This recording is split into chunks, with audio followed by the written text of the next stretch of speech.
Instead of using AI slop for your performance campaigns, specifically in the creatives that you make, there's a better way to do it. AI can help you regardless of whatever you're creating, be it a static, a reel, a carousel, um, or maybe a UGC video. But you need to keep the fundamentals right. Hi, my name is Fazan Riaz and I'm the co-founder of Forward Digital Consultancy. Over the past 13 plus years, my team and I have worked with 300 plus businesses across 17 industries and 5 regions, and we've helped our clients generate millions of dollars in revenue just by digital marketing. How? By keeping the fundamentals intact. It's that simple. So today, let's talk about the creative side of things and how do you keep the fundamentals intact. AI is good, but you just need to make sure that you're using it the right way. There are 7 core components that you have to work on whenever you're making the brief, whenever you're working on your creatives. It starts off with the objective. You're running a performance campaign, but what's the objective that you're working on? Is it lead gen? Is it sales? Is it visits to a website? Is it getting downloads? Is it getting people to install the app or the game that you might have developed? So start off with the objective. Be as clear as possible and be very precise about what you want the users to do once they look at your ad. Do you want them to click it, fill out a form? Do you want them to click it, go to a landing page? Do you want them to click it, download a book, a gated content? Do you want them to look at it and feel inspired? What exactly do you want them to achieve after looking at your creative? So that's a very core part that a lot of people miss. So step 1 is to define your objective as clear as possible. The second part is the audience. When I say the audience, there are a couple of things that you have to take into account. Number 1, what region are you targeting? If it's UAE, is it the entire UAE? Or is it only Dubai, Abu Dhabi, Sharjah? Or are you doing the Northern Emirates? If it's anywhere else, let's say you're a real estate broker in UAE targeting people in the UK, then which part of UK are you focusing on? Is it London only? Or is it entirely England? The user behavior changes across the regions that you select and you finalize. So if you have something planned for the UAE market, it might not work 100% the same way in the UK market, or the US market, or the Canadian market, or any other region that you're focusing on. So be clear about the targeting that you intend to do. What region are you focusing? Next up is the demographics. What age bracket are you talking about? Is it Gen Z? Is it millennial? Is it baby boomers? What age bracket are you focusing on? Your content needs to be, the tone of the content needs to be aligned with that person. If you're thinking about running one ad creative across all ad segments, all audience segments, it might resonate with some, but it might backfire on a lot of them. And in a performance campaign, that shows up in a higher cost per lead, a higher cost per sale, or a cost per click. The algorithm doesn't favor you. Your CPM goes up. So if your content doesn't resonate with the intended age bracket, the audience that you've selected, you're going to go down in terms of results. Now, if you're running a B2B campaign, then there is also the matter of the industry. Which industry are you focusing on? I know it's in a lot of cases you want to target all industries, but even then you have to be precise about one or two things. Is it focused only on real estate brokerages? Is it for B2B businesses? Is it for institutions? Is it for educational institutions? Is it for healthcare? You need to be precise about who you are talking to, what industry do they operate in, and of course, what is the designation? The decision maker that you're trying to target, or the person that you're trying to target, is it a marketing manager? Is it someone in procurement? Is it C-suite?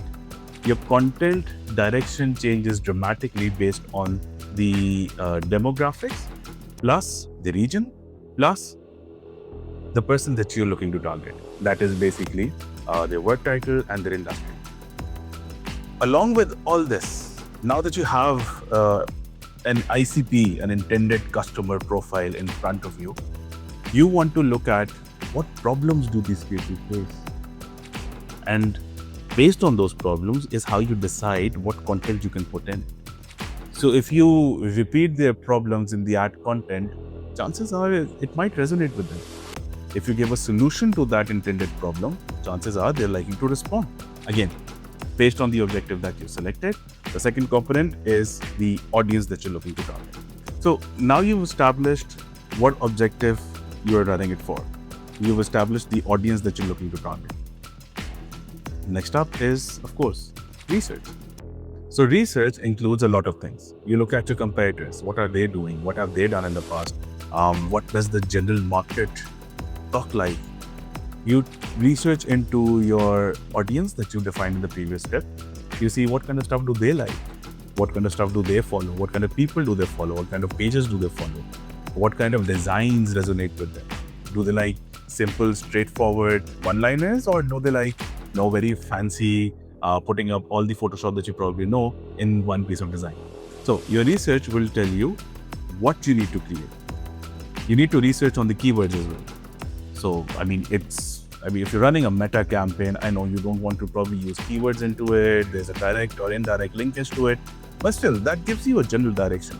The audience is the same. The same person who's searching on Google is probably the same person who is scrolling through Facebook and Instagram, or going through Snapchat, or going through LinkedIn. So if they've identified the problems on Google in a search, then you can probably pick that up. See that question and respond to it with your ad, the creative that you're making. The fourth part is the brand itself, the tone of the brand. Your research would have revealed a lot of things, but does that stuff resonate with your personality, your brand personality? If it does, well and good. You need to keep your brand intact. If it doesn't, you need to keep on researching a bit more, or think along a couple of other lines. So your brand personality, your brand persona, the tone of your content, the tone of your overall communication, that is what you need to finalize, embed, and keep a track of throughout the creative process. If you lose that out, then you would look like just another ad that they're seeing right now. At any given point in time, there are at least, I'd say, 1,000 plus or 1,800 or 2,000 plus ads running for any given niche. Be it real estate, be it B2B, be it accounting services, be it anything that you're trying to focus on. So how do you differentiate yourself? How do you differentiate your brand from that lot of creatives that is already running? That's where your brand personality comes in. So you have the objective set, you have the audience identified, you've researched on what matters to these people, you've researched on their problems, and you've identified your brand's personality, and you've made sure that everything that you do is going to be intact with it. The next part is to think about what pillars does your brand use. So the content pillars that you can focus on, it's usually a couple of things that all the content that you're producing is around. Either it's a solution to a problem from your intended audience, it's an insight that you figured out, first-party data that you might have, it's an industry news, something that has become mandatory now, and your business satisfies that particular need for that client. Is it related to credibility? You want people to know that, okay, these people know their shit, and these people have been trusted by a couple of businesses, and they know how to get the results that I'm looking for. And so you have a couple of pillars to choose from. You identify those pillars, so now you have a rock solid plan. You have the objective in place, you have the audience in place, you have the brand personality in place, and now you have the pillars in place, and you're ready for the next part. So now that you have the pillars ready, it's now time to see what platforms can best absorb those pillars. And of course, with all of the back research that you've done and all the previous steps that you've completed, which platforms make logical sense? So for a lot of brands, a lot of business industries, Facebook and Instagram is the usual go-to when you start off a campaign. If you're going towards that route, you can probably use a lot of the pillars that you finalize. So next up is the platform, basically. Lock it in. Am I running a Facebook or Instagram campaign? Your creatives need to be aligned. Is it going to be Facebook only, Instagram only? If it's Instagram only, remember the dimensions are slightly different. The 4:5 ratio versus the 1:1 would work, but 4:5 has more real estate in terms of the canvas, your feed. So which one are you focusing on? And then of course, how does that particular creative translate into all the possible placements within that platform? If you're going towards that route, think it through. Now for the seventh and the last part, the format itself. And this is where people usually start their journey. They say, I want to run a static, I want to run a video, I have a crazy idea, maybe the founder should dance around in the video, and then people would probably want to get in touch with you, or something very rhetoric or whatever you do. But that is usually the very last part of the process. So you have a couple of formats to decide from. And of course, based on the objective and your audience, you need to keep it intact. If you're focusing on an audience that is 40 plus, perhaps, then they might not be very interested in a very long, very slow, very boring sort of a video. If you're targeting C-suite, they need things straightforward. We have this problem, we have the solution, okay, get in touch. Or this is the product that you were looking for, here is how we help you, done. That's basically it. Sometimes you don't need to overcomplicate the entire process. And that's what a lot of people do. If you leave it entirely on design, they would want to make it as beautiful as possible. But this creative that you see right over here, this is something that we use internally. And to be honest, this is something that has resulted in a 50% reduction in the cost per lead for our services as compared to a much more designed sort of a static or a very detailed animated 3D reels that we've been running in the past. So internal experiment and a good point to keep. If you're focusing on founders, if you're focusing on business owners, this sort of creative works really well.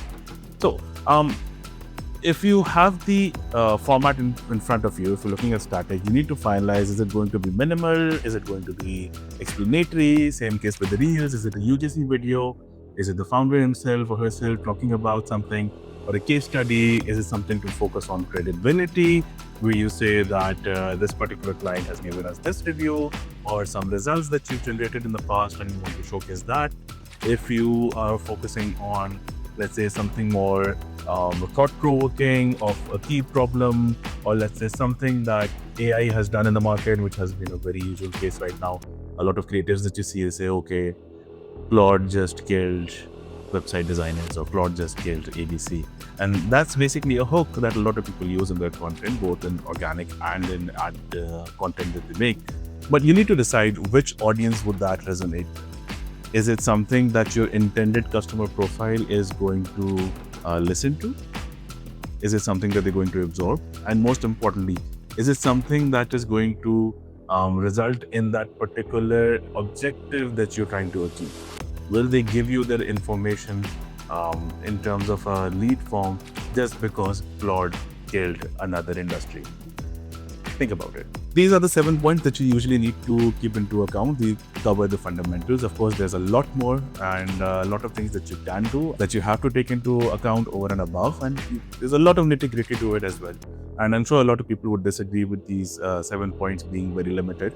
And they would just say that there's a lot more that needs to be done. But of course, as a foundation, these 7 points give you the basics that if you respond to it and you give it to ChatGPT or Claude or Gemini or whatever LLM you use, the response that you're going to get, the design that you're going to get, the end result in terms of the creative execution that you're going to get is going to be much more aligned with your core objective and is going to help you deliver a lot better results. This is something that we've tried internally, we've experimented with internally, and it's going to definitely help you move forward. Thank you.